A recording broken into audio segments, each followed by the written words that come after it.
Moja kwa moja kutoka Chuo Kikuu cha Afrika Mashariki Baraton, tunakuletea taarifa za Baraton Weekly. Miongoni mwa taarifa tunazozipa kipaumbele leo hii ni zikiwemo: mazishi ya Joniva Glenn Vilagomez yafanyika chuoni Baraton siku ya Jumapili. Collins Kimani, mwanafunzi wa Chuo Kikuu cha Afrika Mashariki Baraton, ashinda tuzo ya Network Track inayodhaminiwa na kampuni ya Huawei. Wanafunzi watoa hisia zao kutokana na mpango wa serikali kupitia kwa Wizara ya Elimu kuongeza karo ya wanafunzi katika vyuo vikuu vya umma nchini. Siasa za sabu zaanza kushika moto. Vilevile tunazo taarifa za michezo, makala maalum ya afya na himizo kutoka kwa wanahabari wetu nyanjani. Pokea salamu zangu za dhati kokote uliko na karibu katika taarifa hizi kikamilifu. Mimi ni Osieku Brian. Jamii nzima ya Chuo Kikuu cha Afrika Mashariki Baraton, ikihusisha wanafunzi, wahadhiri, wafanyikazi na usimamizi wa chuo hiki, lilikongamana katika kanisa la BUC, yani Baraton University Church, kwa ibada maalum ya kutoa rambirambi kwa mwenda zake Joniva Glenn Vilagomez. Wengi walitaja msimamo wake wa Ukristo na uchapakazi wake kama wa kuigwa. Nimekuandalia ripoti kuhusu ibada hiyo kwa kina.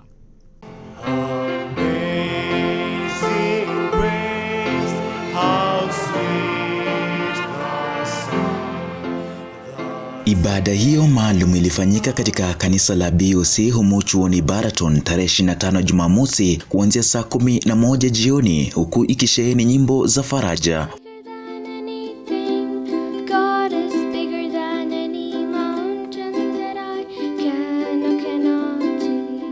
Wanafunzi, wafanyikazi, usimamizi na jamii nzima Chuo Kikuu cha Afrika Mashariki Baraton ilipata nafasi spesheli ya kumwomboleza mwenda zake Joniva Glenn Vilagomez aliyeaga dunia takriban wiki 2 zilizopita. Baadhi ya wanafunzi aliowafunza katika idara ya usimamizi, yani management, katika chuo hiki walimtaja Vilagomez kwa mwalimu aliyefanya uadhiri wake kwa moyo mmoja, huku akisisitiza masuala ya afya na elimu ya kiungu. I was lucky to attend Teacher Johnny's last class on Thursday, the day he died, and I remember his last devotion.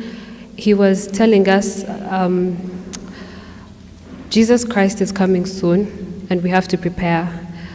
There's a lot of crazy things happening in the world out here, and he was telling us the Sunday law is going to come soon.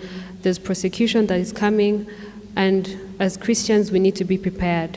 And we really loved it because I had to go early, and there was a man who's organized. He cannot find the class when it's just disorganized. He just gives a call. Actually, what amazes me was the first person to call, he was his wife. Aidha, waadhiri wenzake katika idara hiyo walimtaja kuwa mchapakazi aliyejitolea kwa moyo mmoja, huku akiwa mtu aliyefanya kazi kwa mpangilio na mwenye kuokoa muda. The life of our brother Joniva touched everybody on this campus, even the little children. Today when I was thinking about my brother Johnny, I was thinking he's one of those characters who came at the middle of the play and exited the stage before the drama was over. But another important aspect is that even if you exited the stage, in between, the impact could be more than those who are there throughout the act. Naibu Chancellor wa chuo hiki Professor Mayo vilevile alimwomboleza Vilagomez, akisema alikuwa mmoja wa wafanyikazi waliojitolea. He was a very dedicated Christian. He was a very dedicated person. He loved his students, family, and colleagues, and he did well. Aidha, ibada hii ilikuwa yenye hisia mseto, baadhi ya wazungumzaji wakieleza ucheshi wa Vilagomez. He used to refuse us to taking sodas, and ever since he told me that, I think I've taken soda like 3 times, but in unavoidable circumstances. Those circumstances where you cannot avoid, and it's kind of helpful actually. So I think from today onwards, until I meet him in heaven, I'll never take soda again. But he had a sense of humor. I remember at one time he'll just tell us, excuse me guys, excuse me, when we are in the middle of something, he'll say, hey, do you mind if I can eat something? okay, do you mind if I can eat something? It's small, so I won't share with you, but can I eat? And we're like, okay, go ahead and eat. Ibada hiyo ilikamilika dakika chache kabla ya saa 1 usiku baada ya kupokea ujumbe maalum kutoka kwa Daktari Paul Waonya ambaye anasimamia kitengo cha masomo katika chuo kikuu cha Baraton. My friends, you will have brushes with death. Death is a reality. But one thing I know, and that is one thing that does not scare me. Death does not scare me. Because one thing I know, I have made friendship with Jesus. Nikiripotia Baraton wiki hii, mimi ni Usiku Brian.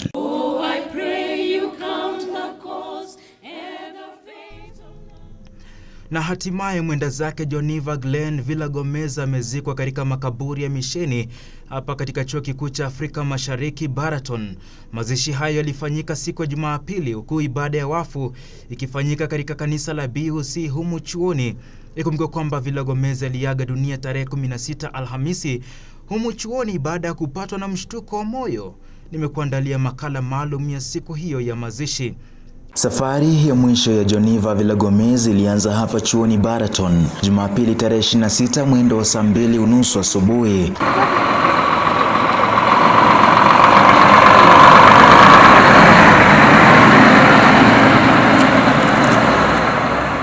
Msafara uliondoka chuoni Baraton ukielekea mjini Kapsabet katika chumba cha kuhifadhi maiti cha White Crescent ambapo mwili wa Villa-Gomez ulikuwa umehifadhiwa. Baada ya safari ya takriban dakika 15, msafara uliwasili katika hospitali ya White Crescent mjini Kapsabet. Baadaye ibada fupi iliongozwa na Dr. Marlon Juma huku akisisitiza ujumbe wa Zaburi sura ya 23.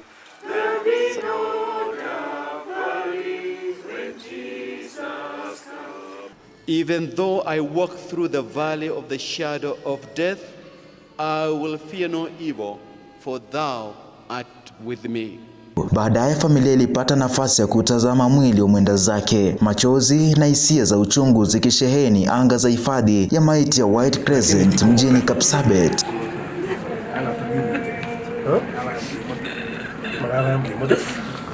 Baada ya ibada hiyo fupi ya takriban dakika 15, mwili wa Villa-Gomez ulibebwa kuelekezwa katika kanisa la Baraton, msafara ukipita mjini Kapsabet na Mgoi Chepterit na hatimaye chuoni Baraton. Mwili ukapokelewa na gwaride la watafuta njia. Walimu mbalimbali, wanafunzi na wafanyikazi na marafiki walipata nafasi ya mwisho kutoa risala zao za rambirambi. So thank you so much. I'm also being joined by the DVC academics right here in the University of Eastern Africa Baraton, Dr. Paul Waonya, just to share with us the moments he had with the late Villa-Gomez. Thank you so much, Daktari. Maybe, how can you remember the life of Villa-Gomez? A great man, a great missionary, a great worker, dedicated and committed. We have lost one of our best in terms of someone who is committed, sincerely committed to the work of God. Well, to me, it's a very saddening moment, not only to the whole university, but especially to me. He has been my immediate neighbor. And we used to meet every evening outside to share stories, to share experiences. And up to now, it has not come into my terms that he is not with us. We are so saddened to lose such a colleague who was really supportive at the department. He was not only our faculty member, but he was also a friend, a close friend. And I can say he was a very friendly person. Someone who was, he never had enemies. Whenever there was an issue, he would try as much as possible to resolve it. He was a person, I would say, also was very serious with his work. Yes, I was a student of Mr. Villa-Gomez. He taught me marketing. Yeah, I took marketing as my minor. Yeah, one of the things that I will remember about Villa-Gomez is that he was a really health-conscious guy. He was really kind. He was really polite. He always wanted to help his students. Yeah, we really mourn. Ibada fupi ya kutazama mwili ilifanyika nje ya kanisa la BUC, vilevile ikivutia hisia chungu kwa kila mmoja asiamini kuwa kwa kweli Johnny alikuwa ameiaga dunia. watu wa shingo ngumu tusamehe,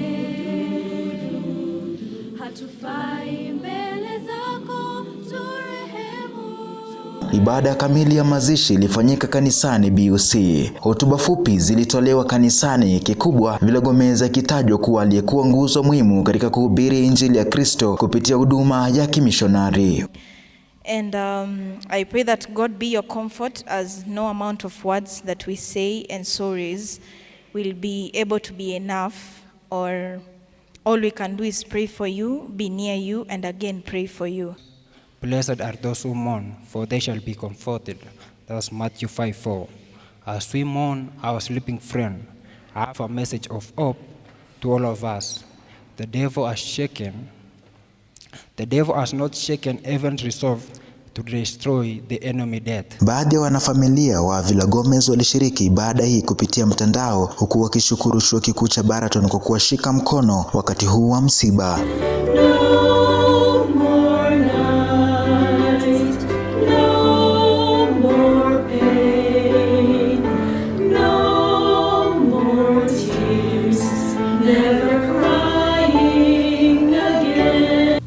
First and foremost is the kind and wise leader of this institution, Vice Chancellor Professor Philip Mayo, followed by his supporters behind him, the Faculty of Business Management and Nursing, Baraton University Church officers, parents of the children's choir, and special individuals who also did their share of support. We know that Jesus also grieves with us, just as he wept over the death of Lazarus, exemplifying that situation like this inevitably comes.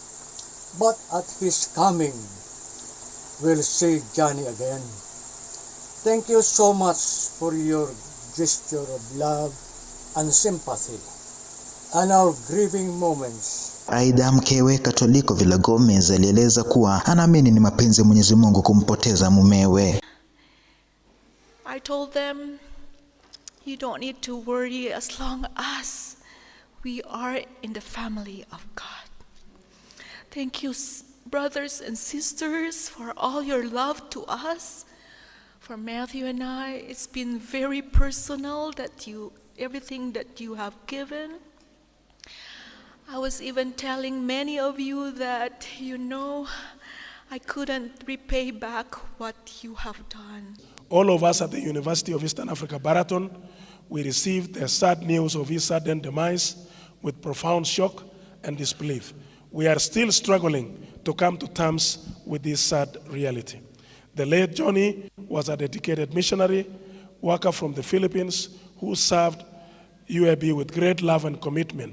Rais wa divisheni ya Afrika Mashariki Daktari Precious Ruguri, ambaye pia alikuwa mwanafunzi wa wazazi wa Vilagomez katika chuo kikuu cha Bogema, aliwakilishwa na Daktari Musa Mitekaro, ni katibu katika divisheni ya Afrika Mashariki. Musa alitoa ujumbe katika ibada ya wafu, huku akisisitiza katika tumaini la ufufuo wa Yesu. At Jesus' second coming, those who have fallen asleep in Jesus will be resurrected to life. Baada ya ibada ya mazishi kanisani, waombolezaji walipata nafasi ya kutazama mwili kwa mara ya mwisho, huku kundi la watafuta njia likiwa tayari kwa msafara wa mwisho kuelekea katika eneo la makaburi humu chuoni Baraton. Geneva Glenn Vilagomez alizaliwa tarehe 23 Juni mwaka 1969. Alikuwa na dada wawili, Jovelyn Hamilton na Vilma Vilagomez. Alisomea katika shule mbalimbali ikiwemo shule ya Akademia ya Maxwell, VNY vya Singapore na Hong Kong. Geneva alikufa kifo cha ghafla humu chuoni siku ya Alhamisi jioni Februari 16, ripoti ikionyesha kuwa alipatwa na mshtuko wa moyo. Amemwacha mkewe Lorraine Katoliko na mwanawe Matthew Vilagomez katika eneo la makaburi ya chuo kikuu cha Baraton. Daktari Misiani, ambaye ni rais wa kanisa la Kiadventista ukanda wa magharibi mwa taifa la Kenya, aliongoza hafla hiyo akiitia moyo familia ya Vilagomez. That's the promise I want you to hold on. As you watch this body now going down, I want to guarantee you in the name of the Lord Jesus Christ that the man inside that is now dead will rise with a new body. What a glorious day when the graves shall be opened and those who have gone down resting with the faith of our Lord Jesus Christ, they will see him first. Safari ya mwisho ya Geneva Glen Villagomez ilianzia hapa chuoni nyumbani kwake asubuhi na mapema, ambapo kulikuwa na ibada maalum ya maombi. Baadaye tuliona msafara ukiondoka moja kwa moja hadi katika chumba cha kuhifadhi maiti kule Kapsabet, White Crescent. Baadaye kulikuwa na ibada maalum ambayo iliweza kuongozwa na Daktari Marlon Juma. Msafara uliondoka moja kwa moja hadi hapa chuoni Baraton, ambapo kulikuwa na ibada maalum kuhusiana na kile kifo cha Geneva ambaye iliweza kuiaga dunia takriban juma moja lililopita. Baadaye msafara uliweza kuondoka moja kwa moja na kwa sasa ameweza kuzikwa hapa katika makaburi ya Chuo Kikuu cha Afrika Mashariki Baraton.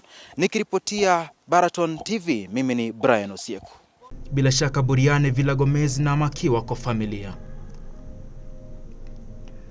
Chuo Kikuu cha Afrika Mashariki Baraton kinasherehekea ushindi mkubwa baada ya mwanafunzi wa chuo hicho kujizolea tuzo ya Network Track inayodhaminiwa na kampuni ya Huawei kwa ushirikiano na Wizara ya Mawasiliano na Teknolojia nchini.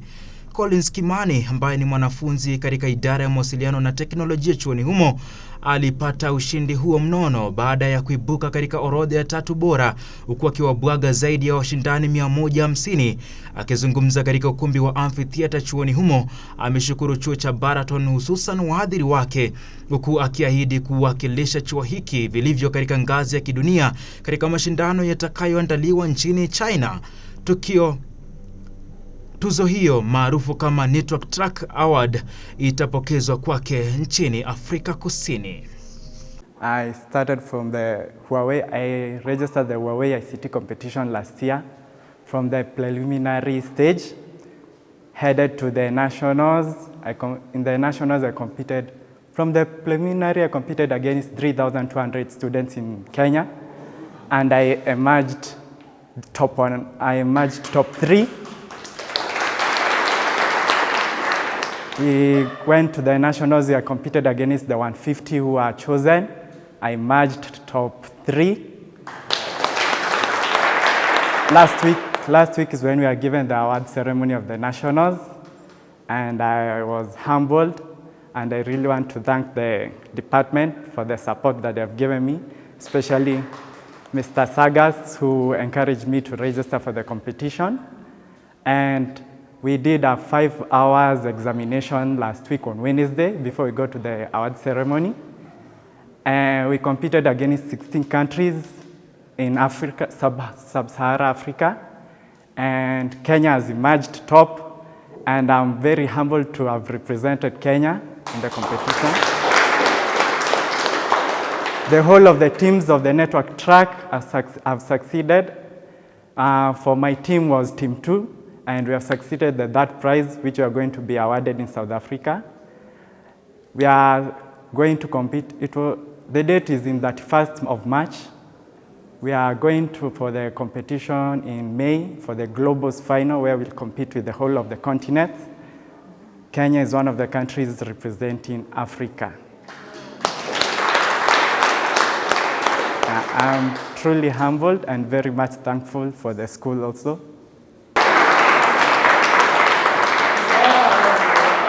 Yes, this is such great news for us, and the Globals are supposed to take place in China. Wow. He will be going for the awards to South Africa. We will be informed of when, and we really want to thank God for this. Kwingineko ni kwamba Daktari Millicent Ojwang ambaye ni mhadhiri katika Chuo Kikuu cha Afrika Mashariki Baraton amezindua rasmi kitabu chake chenye mada Restructuring of Teacher Placement of Secondary Schools in Kenya. Kitabu hicho ambacho pia kinahusisha utafiti aliofanya kwa takriban shule 37 katika shule za kaunti ya Nakuru kinaguzia mapendekezo ya mageuzi katika sera za walimu katika shule za upili nchini. Ojwang katika uzinduzi huu amesema kwamba kitabu hicho kitawafaa zaidi wasomi na wasimamizi wa shule za upili nchini. Kitabu hicho kwa sasa kinapatikana katika ukumbi wa Amazon na hata katika maktaba ya chuo kikuu cha Baraton. Ladies and gentlemen, this is on restructuring of teacher placement in secondary schools in Kenya. Implications on policy formulation and implementation. I did the study in Nakuru County. The findings in this study, mainly that policy statement, that policy document by Teacher Service Commission has been fully implemented. It has been implemented fully. And what now is my worry in this is the voices that were coming out through the interviews when they were saying that when the board of management sit, that there could be a level of discrimination, a level of corruption, nepotism, even bribery. So I want to congratulate you also. But what we do, that everything we do, we commit into the Lord so that this book will not only help us to restructure the placement of teachers, but I pray it will also help us restructure ourselves as we look to that place where we are going when all these things has ended. Naam, kitabu hicho sasa kinauzwa kwa shilingi 10,000 katika ukumbi wa Amazon, lakini kwa sasa naambiwa kwamba Daktari Ojwang anakiuza kwa ofa shilingi 6,500. Jipatie nakala yako. Kwingineko ni kwamba wengi wa wanafunzi katika chuo kikuu cha Afrika Mashariki Baraton wanazidi kukumbatia vikundi mbalimbali wakiwa na ari ya kujiendeleza kimaisha. Kikundi cha AYLF yani Africa Youth Leadership Forum kimewavutia zaidi ya wanafunzi 25 wenye ari ya kuwa viongozi katika siku za usoni. Mwanahabari wetu Scholar Chepkemoi anatuarifu zaidi. Baadhi ya wanafunzi katika chuo kikuu cha Afrika Mashariki Baraton wenye azma ya kuwa viongozi katika siku za usoni wamechangamkia kikundi cha AYLF yani Africa Youth Leadership Forum wakitazamia kunolewa ujuzi wao wa uongozi. I remember the first time I joined AYLF, it was during the election period. As some of you know, I took part in the elections that were the previous elections, but at least I know that once a leader, always a leader. I have been a leader in other places, and I'm still hoping to be a leader in other places. AYLF in full is African Youth Leadership Forum, and it focuses on mentoring, training, building capacity, on mentorship, on leadership, and Wamesifia kikundi hicho wakisema wamewezesha kujikuza na kupata maarifa maradufu. My experience so far in AYLF is that I've found people who have the same things that we want to achieve in life. And it's a good thing. It's giving me courage to keep on moving forward to attaining my ambitions. Okay, what this unique thing in AYLF is that the leadership of AYLF, there is no prioritizing other people. We are all the same. I joined this group in last semester. I had a friend, we were sharing about leadership skills. That is when I was moved by the discussion and decided to join this group. Experience I have, actually there's a change in me. If you compare when I joined this group and now there's totally change in me. Faith Cheptoo Chabos anataja changamoto anazopitia kama mtoto wa kike huku akitoa wito kwa jamii nzima kukumbatia uongozi wa mtoto wa kike. Okay, girl child should be given a chance to express their leadership because there are so many girls who have the leadership capabilities, but they are not given that chance to express it. kila mmoja akiwa na azma ya kuwa kiongozi siku zijazo. Kikundi hiki cha AYLF tawi la Baraton kimekuwepo chuoni humu kwa takriban miaka miwili kwa sasa, huku kikiwa na wanachama zaidi ya 20. Yes, okay. In AYLF, I came to realize that we have this motto. It's more of a motto that it's not really the motto of AYLF, but what I've learned so far in AYLF that we focus on this motto that is called life, where L stands for love, I for integrity, F for friendship, and E for excellence. So we try to achieve all of these qualities, and in the process I have become more and more interested in being a leader in other places. I also want to be a president. The governor of Mayo County, God willing. The reason you should join AYLF is because there you are a part of us. It is like a family, our friends or family. We want to nurture you. We want to bring the best out of you. Nikiripotia Baraton wiki hii, mimi ni Scholar Chepkemoi. Huenda wanafunzi katika vyuo vikuu vya umma kote nchini Kenya wataanza kulipa ada zaidi ili kupata elimu ikiwa mapendekezo ya jopo kazi la rais kuhusu mageuzi ya elimu yatatekelezwa. Jopo kazi lililowasilisha ripoti yake kwa Rais William Ruto wiki jana pia limependekeza msururu wa hatua zinazolenga kuboresha ubora wa elimu ya juu nchini, ikiwa ni pamoja na kupunguza mzigo wa kifedha kwa vyuo vikuu kwa kufuta madeni yanayodaiwa na vyuo vikuu kwa mashirika ya kisheria. Chama cha wafanyikazi kinapendekeza ongezeko la ada zinazolipwa na wanafunzi wanaofadhiliwa na serikali katika vyuo vikuu vya Kenya kutoka shilingi 16,000 za sasa hadi shilingi 52,000 kwa muhula mmoja tu. Tumezungumza na wanafunzi wa chuo kikuu cha Baraton na walikuwa na haya ya kusema. Okay, my name is Lauren from the University of Eastern African Baraton, and personally the issue of the government raising the 16,000 fee to 52,000 fee, it's not fair. First, like it was all of a sudden, you know, the semesters have already started, so how can they just sit and just decide all of a sudden that the fees should be raised to 52,000? And yeah, of course, it's not the students' fault. It's not actually their fault, you know. These are struggling times. Some use help loans, so it's not entirely our fault, and it's not a good move. So the move of the Ministry of Education trying to raise school fees from 16,000 to 52,000, it's not being fair to students. In fact, that is a very wrong move, because it's like the ministry is making education very expensive. They don't want us to study. So I think the state, or maybe the government, wants us to be a state full of illiterate human beings or illiterate citizens. That's not fair.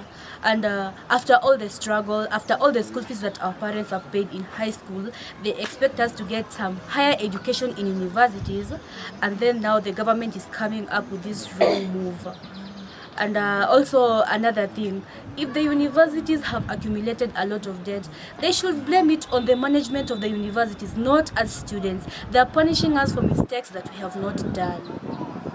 I think it's not fair for us to pay such amount of money, because even at the moment, some students are struggling to raise the 16,000, they even depend on help. So I think the government should think of another better option rather than that. That's all I can say. Takriban majuma mawili kutoka sasa, wanafunzi wa chuo kikuu cha Baraton watakuwa wanaelekea debeni ili kuteua viongozi wao watakaochukua mikoba ya uongozi mwezi Machi hadi mwaka ujao. Tayari baadhi ya wagombeaji vyeo mbalimbali wamepitishwa kwa mchujo, huku orodha ya mwisho ya waliopita vigezo hitajika ikisubiriwa kutoka kwa tume ya uchaguzi humu chuoni. Baadaye tarehe ya kampeni itatangazwa na tume hiyo. Tumezungumza na wanafunzi wa chuo kikuu cha Baraton kuhusu matarajio yao katika uchaguzi ujao pamoja na serikali ya Sabo. Walikuwa na haya ya kusema. Kiprop Gideon, and of course, as they say, politicians will always be politicians, and I expect much. I expect much than they promised. Of course, I know the campaigns will begin, but of course, we expect much from them. As always, politicians are people who are proactive in life, they are prophets of sorts. Yeah, because they promise you what they want to do for you. But now, we hope that they they keep to their word. My expectation is that we should choose leaders based on their ideas, but you should not choose leaders based on who they are, where they're coming from. We need leaders with ideas and competence. That is all what we want. We should not select leaders based on who they are, where they're coming from. Like tribal things, it should be abandoned in this institution, and we should choose leaders based on their competence. I'm so happy because I've seen my name there, and I expect that everything will be fine. Everything will be fine, and I trust the commissioners. I trust the administration. We want to see transparency. We want to see how things will go in a godly way, in a transparent way. Let us not lock anybody outside based on this or that one. If someone really won the election, let them give them their victory. Especially, I expect a lot from Sabu, especially huyu wa finance, CS wa finance. Kunajua sisi wanafunzi tunapofanya program, tuna expect an increment, aende atutetee huko. Sasa na expect atatutetea na pesa itaongezeka. Naam, wanasema mtafutaji achoki akichoka kesha pata. Licha ya kwamba ni wanafunzi chuoni Baraton, baadhi ya wanafunzi chuoni Baraton sasa wanajituma katika eneo la Baraton Center ili kujipatia mkate wa kila siku. John Mtanyi ametusukia makala maalum kuhusu biashara shuleni.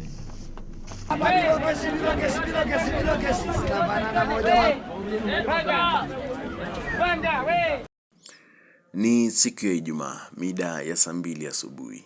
Mmoja baada ya mwingine wafanya biashara katika soko hili la Baraton, wengi wanalifahamu kama Barasi, wanafungulia maduka na vyombo vyao vya uuzaji, kwani siku ya leo ni siku ya mavuno. Lakini utashangaa ya kwamba sio wananchi tu wanaofungulia vyombo vyao vya uuzaji, bali pia baadhi ya wanafunzi wa Chuo Kikuu cha Afrika Mashariki Baraton. Katika makala haya maalum, wanafunzi biashara, tunachambua sababu zilizowafanya wanafunzi hawa kuingia katika biashara, changamoto wanazopitia na pia faida. Tunakutana naye Faith Timitila Kolo, mwanafunzi wa Chuo Kikuu cha Afrika Mashariki Baraton, ambaye anasomea wanahabari na anafanya biashara ya manukato.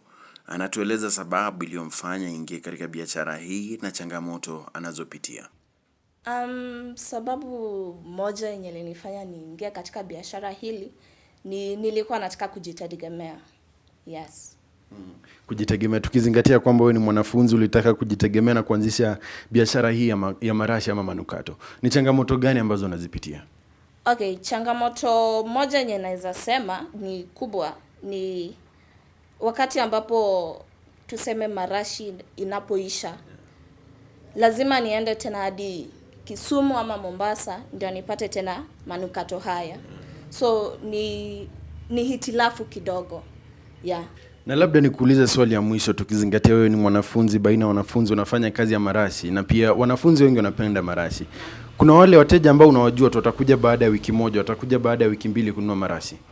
Naam, kuna those loyal customers, let me say that. Kuna those loyal customers wenye najua maybe after 1 week watakuja ama after some days. Unajua pia manukato ina depend na the way unatumia and all that. So yes, kuna wale loyal customers wenye ukuja after 1 week, but kuna wale pia wenye tunasema inaweza kaa for some while, maybe 1 month ama 2 months ndio mtu akuja tena.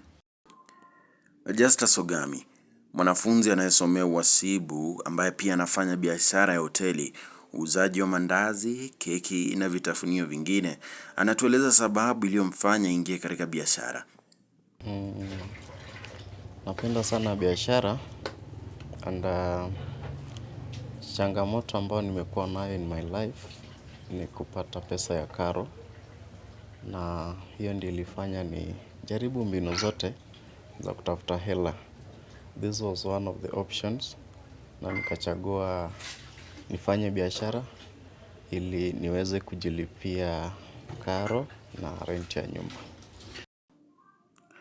Kulingana na Justa Sogami, kupendezwa kwake na biashara na pia ukosefu wa hela za kutosha za karo ndizo sababu zilizomfanya kuanzisha biashara hii. Lakini Justus, changamoto unazozipitia katika biashara ni zipi?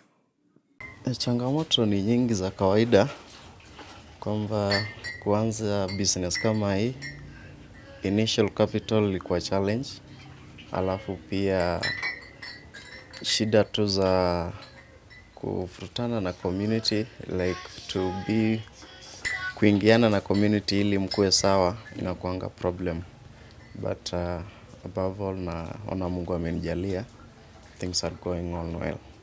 Ukosefu wa hela za kutosha za kuiendesha biashara hii na kutoingiana na jamii ndizo changamoto anazozipitia Justus Ogami.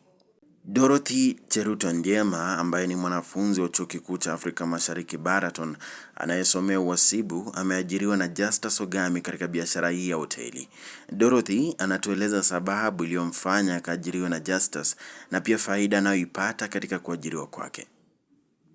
Sababu ilifanya nikaajiriwa na Justus, sikutaka kuwasumbua wazazi na pocket money kila wakati. Inanisaidia najitegemea peke yangu. Lakini Dorothy, tukizingatia kwamba wewe ni mwanafunzi, unawezaje kuisimamia kazi hii na pia kwenda darasani? Wakati niko na darasa naenda, wakati sina nakuja. Yeah. Na mpenzi mtazamaji, tumekutana tuna mteja mmoja ambaye ameamka asubuhi mapema kuja katika duka hili kununua mandazi. Labda tu tueleze jina lake kamili ni nani na sababu iliyomfanya kuamkia asubuhi katika duka hili la Justus. Kwa majina naitwa Janet. Yeah. Mimi ni mteja wa Justus. Napenda mandazi zake, anatengeneza keki pia, juice na kuna chai na vitu zake ni safi. Labda tu ueleze wanafunzi wengine ambao wamepotelea kwa maduka mengine ambayo si ya Justus wafanye vipi? Na wakaribisha wakuje huku. Yeah. Waonje hii duka inaitwa Just Delicious na venye inaitwa Just Delicious vitu zake ni delicious. Asante mpenzi mtazamaji, umesikia Just Delicious, vitu ni delicious. Karibu katika duka la Justus. Naam, ni mujibu wa wazazi kuweza kuwasaidia wanafunzi walio chuoni ili wasijihusishe na biashara, badala yake kujihusisha na masomo. Unatazama Baraton TV, makala maalum wanafunzi biashara. Jina langu ni John Mtanyi. Tuungane sasa na mwanahabari wetu Sebe Nelson akitupasha habari kuhusu makuzi ya masuala ya kiroho na wasia kwa wale wanaojihisi kuwa chini. Tazama. Hujambo mtazamaji wa runinga ya Baraton jioni ya leo, na karibu katika makala haya ambapo tunazungumzia kuhusiana na wale labda wako chini kiroho na labda wameweza kusonga chini ili tuweze kuwapatia moyo jioni ya leo. Jina langu ni Osebe Nelson na pamoja na mimi kuna wenzangu hapa ambao ningependa uweze kuzungumza. Tuanze na mwenzangu hapa, labda kwa jina unaitwaje? Kwa jina naitwa Mesha Kurgat. Life is not a straight line. There are challenges. Winston Churchill, when he was installed in the year 1939 or I think 1940, when he was addressing the House of Commons, he said that, "You men of England, I promise you nothing but sweat, blood and toil. Yes, we have been liberated, but nothing is going to come under the symbol platter. We just have to walk on it. We have to fight for it. In this world, we have to fight." Asante sana. Na kuna mwingine hapa ambaye pia ameweza ama anaweza kuzungumzia kuhusiana na watu ambao wanapitia changamoto. Jina kwanza alafu tu. Kwa majina naitwa Titus Bondi. Yeah. Na mimi ni mwanafunzi hapa katika shule ama chuo kikuu cha Baraton. Na acha nikwambie kitu moja. Kama kuna jambo la maana katika ulimwengu huu ni afya. If you have the gift of good health, then you are fine. Unajua, acha nikwambie kitu moja. Like we human beings, more so youths, tunataka utajiri wa haraka sana. When you have the gift of life and the gift of good health, you are fine. And let me tell you something. You know, ulimwengu huu tunataka tu tulale, tuamke, tupate tuko na kila kitu. But it does not happen like that. You have to toil. You have to work for it. Hakuna siku yenye utalala leo, kesho uamke upate. You know, acha nikwambie kitu moja. Mimi leo ama vijana wa rika yangu leo wanataka, you know, someone has been working for 25 years. is successful. But mimi, even I'm not 25 years, but I want to have the same amount of wealth yenye mtu mwenye amekuwa akiwork for 25 years ako nayo. But haiwezekani. Mtu tunasema a journey of 1,000 miles start with one step.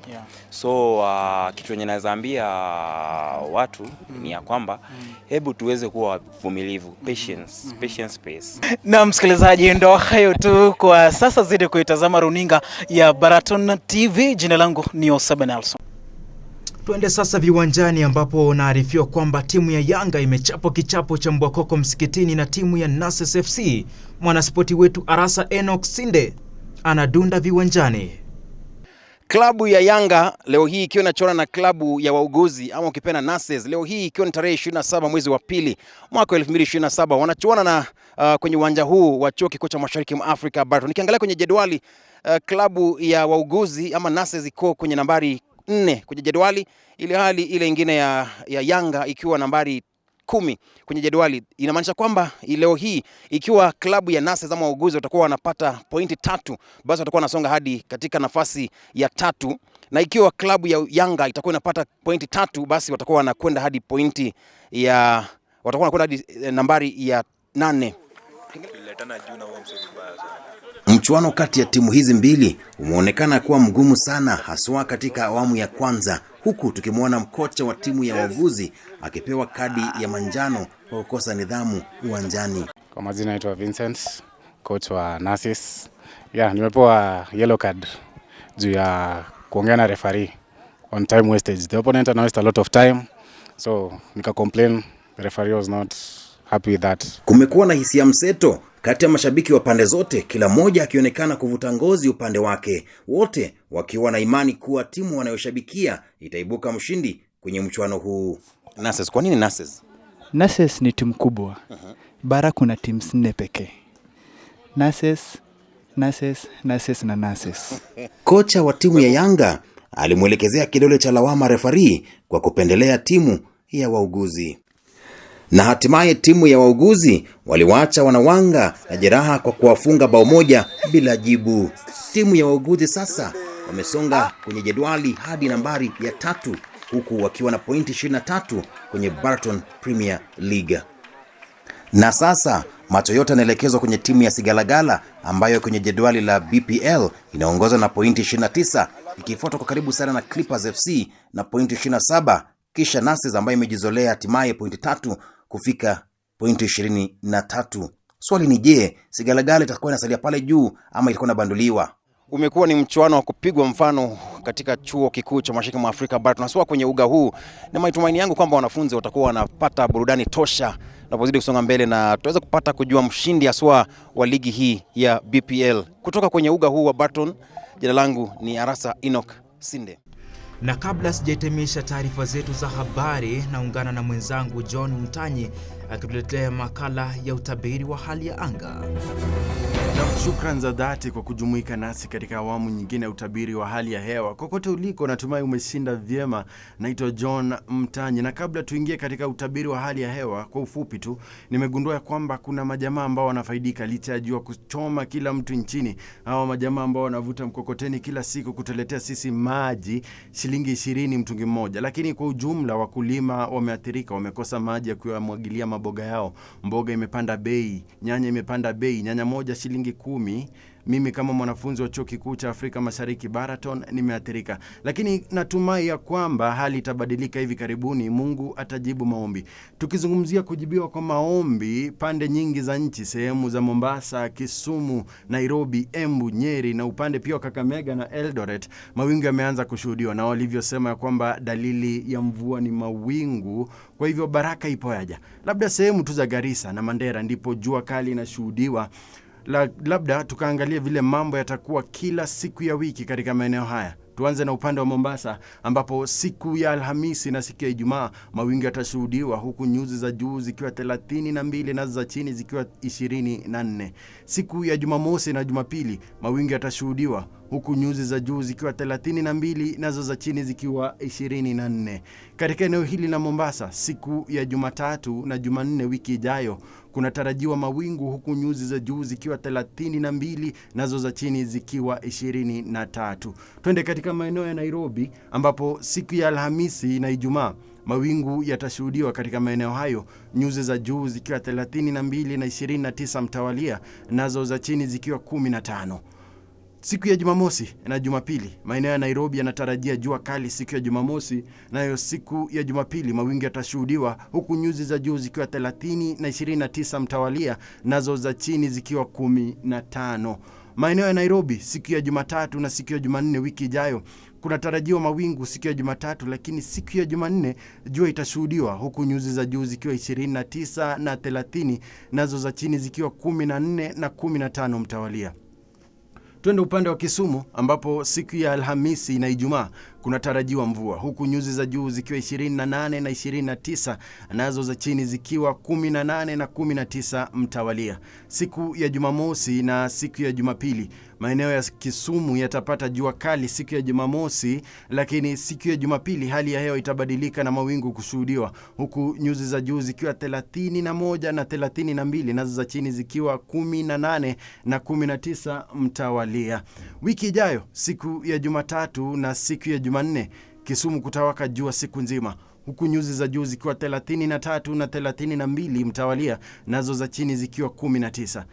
Na turudi nyumbani, maeneo ya Kapsabet, maeneo ya Chepterit na upande wa Eldoret, ambapo siku ya Alhamisi na siku ya Ijumaa kunatarajiwa mvua kiasi au maeneo machache yatapokea mvua, huku nyuzi za juu zikiwa 26 na 27, nazo za chini zikiwa 11 na 13 mtawalia. Siku ya Jumamosi na siku ya Jumapili maeneo haya pia yanatarajia kushuhudia mawingu, huku nyuzi za juu zikiwa 30 na 29, nazo za chini zikiwa 13 na 15 mtawalia. Twende siku ya Jumatatu na siku ya Jumanne sasa wiki ijayo, ambapo tunatarajia jua siku nzima, huku nyuzi za juu zikiwa 29 na 30, nazo za chini zikiwa 15 na 16 mtawalia. Na kwa hayo machache tunatamatisha utabiri wa hali ya hewa. Endelea kutazama Baraton TV. Kufikia hapo la ziada sina ila kuwashukuru wote waliofanikisha taarifa hizi za Baraton Weekly yanayokujia kila wiki hapa Baraton TV. Naitwa Brian Osieku, kwa heri kwa sasa.